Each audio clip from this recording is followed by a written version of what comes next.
Saudi আরবে সব ধরনের আন্তর্জাতিক ফ্লাইট আরও 1 সপ্তাহ বন্ধ রাখার সিদ্ধান্তে প্রায় 50,000 প্রবাসীর অনিশ্চয়তা দীর্ঘায়িত হচ্ছে। অনেকের ছুটি অথবা ভিসার মেয়াদ শেষ হয়ে যাচ্ছে। নতুন করে ভিসা এবং ছুটি বাড়বে কি না এ নিয়ে অন্ধকারে বেশিরভাগ সৌদি প্রবাসী। বিস্তারিত মনিরুল ইসলাম মিন্টু রিপোর্টে। যুক্তরাজ্যে করোনা ভাইরাসের নতুন ধরন চিহ্নিত হওয়ার পর আতঙ্ক বেড়েছে বিশ্বময়। এরপর সৌদি আরব তাদের সব ফ্লাইট 1 সপ্তাহের জন্য বন্ধ ঘোষণা করে। এই নিষেধাজ্ঞা আরও 1 সপ্তাহ বেড়ে যাওয়ায় নতুন সংকটের সৃষ্টি হয়েছে। করোনায় দেশে আটকা পড়াদের একজন মুন্সিগঞ্জের মুজিবুর রহমান।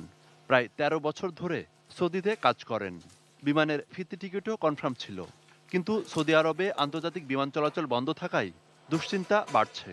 এখন আবার ভিসার মেয়াদ বাড়াতে হবে, কিভাবে বাড়াবো এখন ওই কপিলও তেমন একটা গুরুত্ব দিচ্ছে না। কবে থেকে ফ্লাইট চলতে পারে সে খবর জানতে মুজিবুর রহমানের মতো অনেকেই সৌদি এয়ারলাইন্স সহ বিভিন্ন এয়ারলাইন্স এজেন্সি এবং প্রবাসী কল্যাণ মন্ত্রণালয়ে যোগাযোগ করছেন।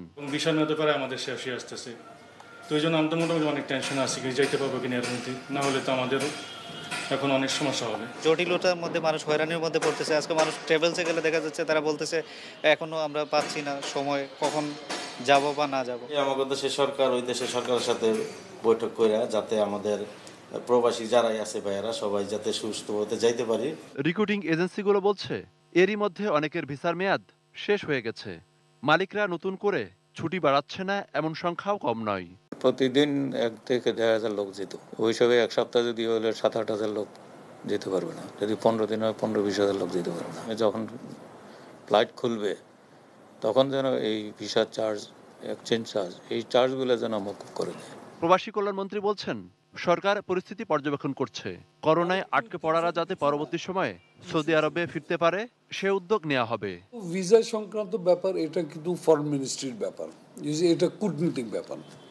বাট ফরেন মিনিস্ট্রি আমাদের কিন্তু খুব পজিটিভ এই প্রবাসীদের ব্যাপার নিয়ে। গতবারের মতন এটাও ইনশাল্লাহ আমরা একটা সমাধান বাইর করব, যাতে আমাদের প্রবাসী ভাইদের জন্য অসুবিধা না হয়। মনিরুল ইসলাম মিন্টু, 18 নিউজ, ঢাকা।